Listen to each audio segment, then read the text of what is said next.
ቡኩን እዚህ ያስቀምጡትና ኢየሱስ 100 ሺህ ብር ያስገባላችኋል። ኧረ አያስገባም። ይሄ ነውር እኮ ነው። በእውነቱ ማለት የማይጨበጥ ተስፋ መስጠት ነውር እኮ ነው። ያጋንንት ጠባያቸው ነው። የመናፍቃን ጠባያቸው ነው። ጌታ ኢየሱስ ይላል በቅርብ ቀን መኪና ይኖርሃል። ላይኖርም ይችላል። ነውር አይደለም ይሄ? መኪና ይኖርሃል ይለኛል ይላል። ባይኖረው አይጠየቅም። እዚያ በኋላ በቅርብ ቀን ባንኩ ይሞላል። ከየት መጥቶ ተጎልታል? ያልሰራው ነውር እኮ ነው። ያልዘሩትን ማጭድ ይቻላል? እንዲሁ የእነሱ ጅልነት እኮ አይገንደንቀኝ። የእናንተ እብደት ነው።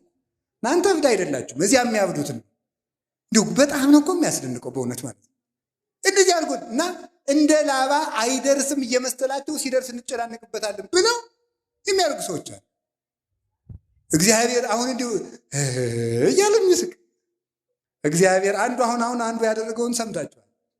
እግዚአብሔር ስንት ሴቶችን ነው እግዚአብሔር ከኔ ውለዱ ብሏቸዋል እያለ ሲያጃጅል አሁን ደቡብ አፍሪካ ታስሮ ያለ ከ60 በላይ ሴቶችን ነፍሰ ጡር አድርጎ ማለት ነው። አሁን ያንንም እንግዲህ ጌታ ኢየሱስ ፈቅዶ ብሎ የሚቀበለ እብድ ንፍልል ማለት ይህ እኮ ነው። እውነት ነው የምነግራቸው። የማይጨበጥ ተስፋ አንሰማም። እስኪ በሉ የማይጨበጥ ተስፋ በሉ። ምን አንልም። ደግሞ ምንድን ነው የሚለው መጽሐፍ? የሚታይ ወዘሰ ዘያስተርኢ ኢኮነ ተስፋ። የሚታየው ተስፋ አይደለም። እስኪ በሉ ሁላችሁ የሚታየው በሉ። ምን አይደለም? ተስፋ አይደለም። በሚታይ ጤና ይሰጣል። በቅርብ ቀን በእግርህ ትሮጣለህ። በቅርብ ቀን በእጅህ ትሮጥ። ምንድን ነው እንደዚህ ያለ ዘሐመ ምስለ ክርስቶስ ይነግስ ምስለ ክርስቶስ እምከመ አረይነ ሕማመ ምስሌሁ ከማሁ ንኤሪ ክብረ ምስሌሁ። ቅዱስ ጳውሎስ ያለ በመከራ ከመሰልነው በክብር እንመስለዋለን። ከክርስቶስ ጋር እንሞታለን፣ ከክርስቶስ ጋር እንነሳለን። የሥጋ ስብከትን ተስፋ የሚያስደረግ የላባ ስብከት ይሄ ነው። ዝጉርጉሩን ውሰድ አይደርስም መስሎት ኋላ ምን አደረገ? ያዕቆብ የዋህ ነው፣ ሞኝ ግን አይደለም። ቅድም እንደተነገር ነው 3 በትሮችን ወሰደና ላጣቸው። 2ቱን ላጠ፣ አንዱን ቅጥልጣል አደረገው። ቅጥልጣል ወይም ሸመልመሌ ምን ማለት መስላችሁ? አሁን ጫፍ ላይ ይልጠዋል፣ ቀጥሎ አይልጠውም፣ ይቀርጸዋል ማለት ዝጉርጉር ማለት ነው። ኋላ እነዚያን አንድ ነው በደንብ አድርጋችሁ እንድትሰሙ። 2ቱ ተልጧል፣ አንዱ ብቻ ነው ወስዶ አገንዳው ያደርገዋል። አገንዳው ሲያደርገው በጎቹ ያንን እያዩ እንዲጠጡ ያደርጋቸው። ሲጠጡ ደግሞ አውራ በጎች መጥተው አንድ እንዲሆኑ ያደርጋቸው። ከዛ በኋላ ያንን እያዩ ሲጠጡ አንስት በጎች ያን እያዩ ሲጠጡ አውራ በጎች መጥተው ደግሞ አንድ ሲሆኑ ያንን ብትር የመሰለ ይጸንሳል። ጠቅላላ በጉ ሆነ ምን እንደሆነ ዝጉርጉር። እንደው ይገርማል እኮ ጠቅላላ የሚወለደው በሙሉ ምን ሆነ? ዝጉርጉር እንዲሆነ። ይህንን ይዘው ሊቃውንቱ ሴቶች እንደው አንዱ ነው ያለ ሴቶች ወንድ በተመኙበት ቀን ሌላ ወንድ ሲያልፍ እንደው በሜዳው ተመኝተው ማታ ከባላቸው ጋር ካደሩ የቀኑን ሰው የሚመስል ልጅ ሊወልዱ ይችላሉ። ይሄ በጣም ችግር ነው ማለት ነው። ይሄ በጣም ችግር ነው። ከዚያ በኋላ ሰውየው ምን ሊል ይችላል? ከማን የወለድሽ ይል ያ ልጅ ደግሞ ያ ሰውየው ቁጫን ሰውዬ አስቸጋሪ ነገር ነው እውነቱ ማለት ነው። ስለዚህ ለዚህ ብልሃቱ ምንድን ነው የሚያስፈልገው? ዓይንን መመለስ ነግሬያቸዋለሁ። እስቲ ዓይንን መመለስ በሉ። አዎ ቅዱስ ዳዊት ያለው ይሄ ነው። ሚጦላ አይንቴ ከመይራ ከንቶ፣ ዓይኖቼ ከንቱ ነገርን እንዳያዩ መልስልኝ። እስኪ በሉ ዓይኖቼ በሉ ከንቱ ነገርን እንዳያዩ ምን በልልኝ ነው? መልስልኝ። ዓይንን መመለስ እንዴት ያለ መልካም ነገር ነው ማለት እንደው በዚያው የሥጋውን የምናውቀው ትዳሩ እንዳይበጣበጥ ብዬ ይሄን ያመጣሁት እንጂ ሐሳባችን ሌላ ነው። ዝጉርጉር ተወለዱ። ከዚያ በኋላ ዝጉርጉር ተወለዱ። ከዚያ በኋላ ምልክት ያላቸው በጎች በሙሉ የማን ሆኑ? አረ ንገሩኝ በሞቴ ርዕሳችን ላይ ደረስ ትምህርታችን ይጨርስ ነው። ዝጉርጉሮች የማን ናቸው? ምልክት የሌላቸው የማን ናቸው? የላባ ናቸው። እዛ ወደ ያዕቆብ ያንን በግ ካተረፈ በኋላ እግዚአብሔር ምን አለ? ወደ ቤቴል ተመለሰ። እንግዲህ አንተን ወደ ተግድሮ ለአንተ ወደ ተገለጥኩበት አባትህ አብርሃምን ከካራን ከካላውዲዮን አውጥቼ በመስዋዕት መሰዊያው ላይ በተገለጥኩበት ለአንተ በታየውበት ለአንተ በተገለጥኩበት ለአባትህ ለይስሐቅ በታየውበት የወርቂቱን መሰላል ወዳየባት ወደ ቤቴል በጎችና ቤተሰብን በሙሉ ይዘህ ውጣ አለው። አባታችን ያዕቆብ ብዙ ነፍስ ሆኖ ዘመድ አፍርቶ ልጆቹን ይዞ በጎችን አስከትሎ በጣም ብዙ ሺህ በጎችን ይዞ ወደ ቤቴል ተመለሰ። እኛንም ሁላችንንም ይመልሰን እግዚአብሔር። ምስጢሩን እነጋገርና እንጨርስ። ይሄ ላባ የተባለ እንግዲህ ተመልከቱ፣ ላባ ዲያብሎስ ነው። ላባ የተባለ ዲያብሎስ ነው። በደንብ ብላችሁ ስሙ። ላባ የተባለ ዲያብሎስ ነው። ያዕቆብ የእግዚአብሔር ምሳሌ ነው። እግዚአብሔር ምሳሌ ነው። ያዕቆብ በዚያ የኖረበት ጊዜ ወይም ደግሞ እዚያ የነበረው ገንዳ በጎቹን ያጠጣበት የነበረው ገንዳ የቅድስት ቤተ ክርስቲያን ምሳሌ ነው። ውሃው የጥምቀት ምሳሌ ነው። በጎቹ ምዕመናን ናቸው። አውራ በግ የተባሉ መምህራን ናቸው። እነዚህ መምህራን ናቸው። ያ በትር የተባለ ሁለቱ የተላጡት የተባሉት አብና መንፈስ ቅዱስ ናቸው። አንዱ የተዝጎረጎረው የተባለ ወልድ ነው፣ ሰውም አምላክም ነውና ወልድ እሁዬ ጻዕዳ ወቀይህ፣ ልጅ ወንድሜ ቀይና ነጭ ነው። ማቴዎስ መኃልየ 5:8 ልጅ ወንድሜ ቀይም ነጭም ነው፣ አምላክም ሰውም ነው። አምላክም ሰውም ነው። ዝጉርጉር የተባለ እሱ ነው። እሱን እያሳየ ያጠጣቸው ነበር ማለት ክርስቶስን እያስተማሩ ያጠምቋቸዋል። ሂዱና ለምን ወንጌል አስተምራችሁ ደቀ መዛሙርት ያድርጓቸው ስላለ ክርስቶስን እያስተማሩ ክርስቶስን እየሰበኩ በልቡናቸው እያሳደሩ በክርስቶስ ስም እየጠሩ እክህደከ ሰይጣን እያሉ አምን በክርስቶስ አምላኬ እያሉ አጋንንትን እያስካዱ ላባን እያስካዱ ዲያብሎስን እያስካዱ ክርስቶስን እየሰበኩ ያጠምቋቸዋል።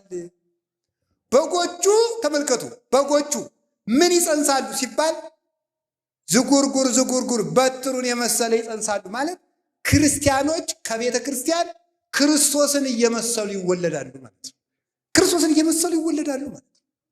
ክርስቲያኖች ምልክት አላቸው ማለት ክርስቲያኖች ሲያዩአቸው ክርስቶስን ይመስላሉ ማለት ነው።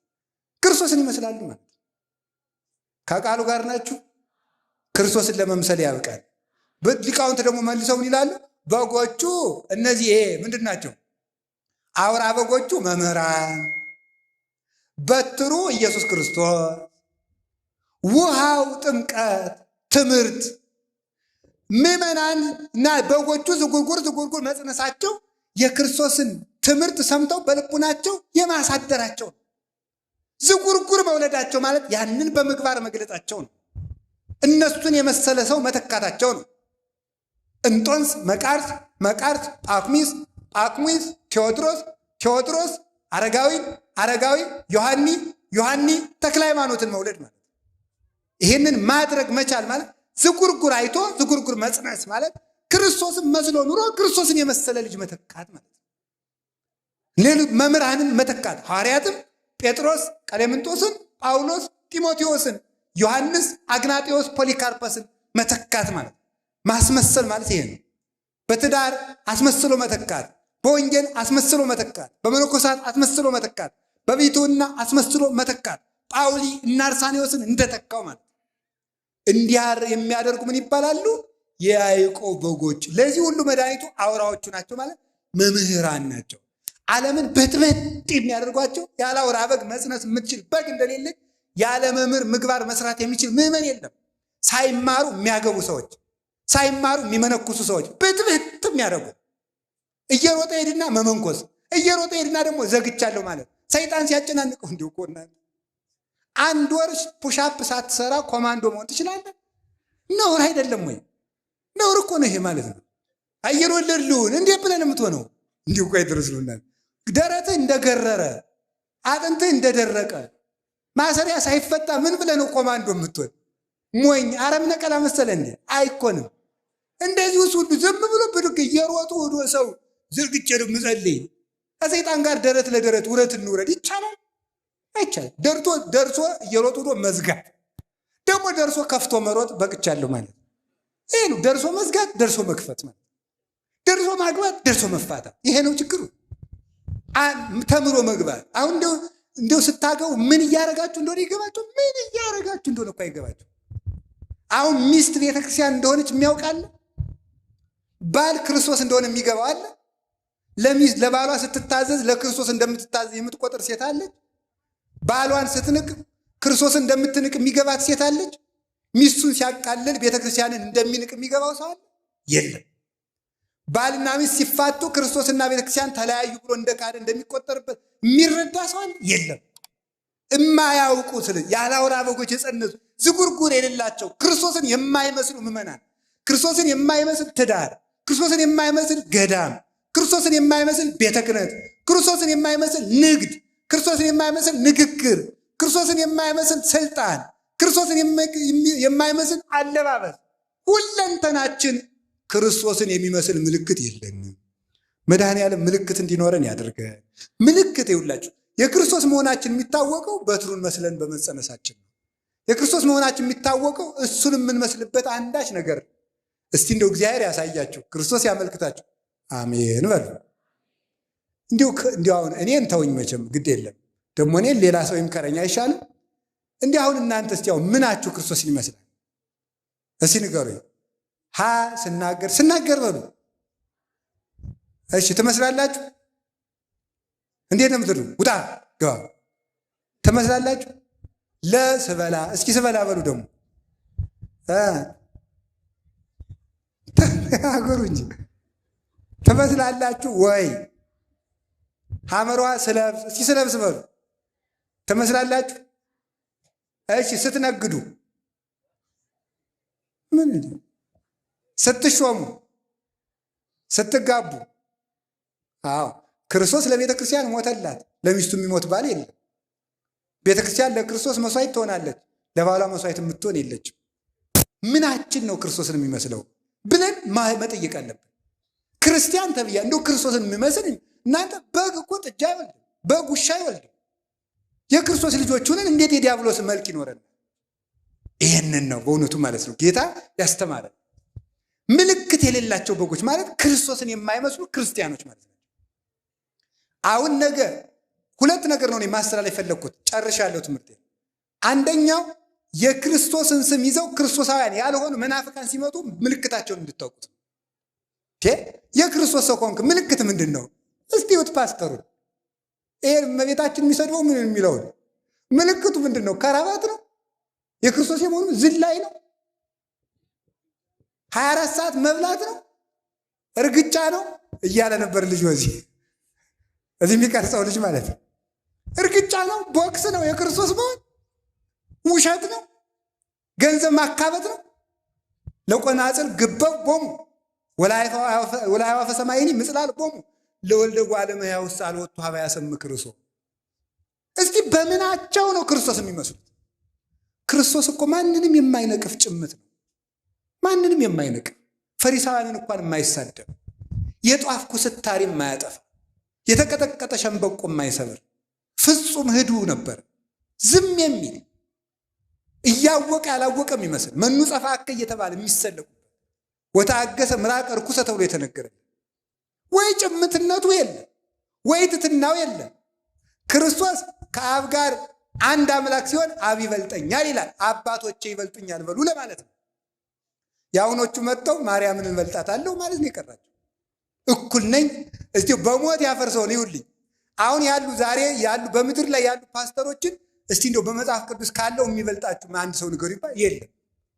አንድ የሚበልጣቸው ሚካኤል አይበልጣቸው፣ ገብርኤል አይበልጣቸው፣ ዳዊት አይበልጣቸው፣ አብርሃም አይበልጣቸው፣ ጳውሎስ አይበልጣቸው፣ ድንግል ማርያም አትበልጣቸው።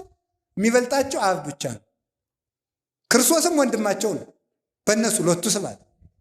የሚበልጣቸው ማንን ከየት የመጡ ናቸው እነዚህ? ምልክታቸው የዲያብሎስ ልጆች ምልክታቸው ትዕቢት። እስኪ ትዕቢት በሉላችሁ በሉ እንጂ ንገሩኝ። ክርስቶስ ማን ያለ? አብ ከኔ ይበልጣል። እስኪ አብ ከኔ ይበልጣል በሉ። አንድ እንደሆነ ግን አብ አነ ወአብ አሐዱ ነን፣ እኔና አብ አንድ ነን አላለም ብሏል። እኔና አብ አንድ ነን ብሎ አንድ ከሆነ አባቴ ይበልጠኛል ያለ ለምንድን ነው? ከአባቶቼ እኔ አንሳለሁ በሉ ለማለት ነው። ከየትኛውም በላይ ናቸው። የሚሰማቸው ካገኙ ሲኖዶሱ ግድ የለም። እግዚኦ ሰማይና ምድር እኮ ይደነግጣሉ። ክርስቶስ ተመልከቱ፣ አንከሩ ሐራ ልዑላን ተመልከቱ፣ ሶበሬ ወለሳት ግሩ እንዘ ይትላክ ላርዳ ይሁን ወይ ቀንታቁ ይሁን አስደናቂው ግሩም እሳት እሱ ድሪቶ ታጥቆ የደቀ መዛሙርቱን እግር ሊያጥብ በተጎነበሰ ጊዜ መላእክት ደነገጡ ነው፣ አደነቁ ነው። አምላክ የፍጡርን እግር ሲያጥብ እነሱ የድንግል ማርያምን ጫማ ለመሳም አንሰግድም ይላል። ይሄ ነው ምልክታቸው። የላባ በጎች ምልክታቸው ይሄ ነው።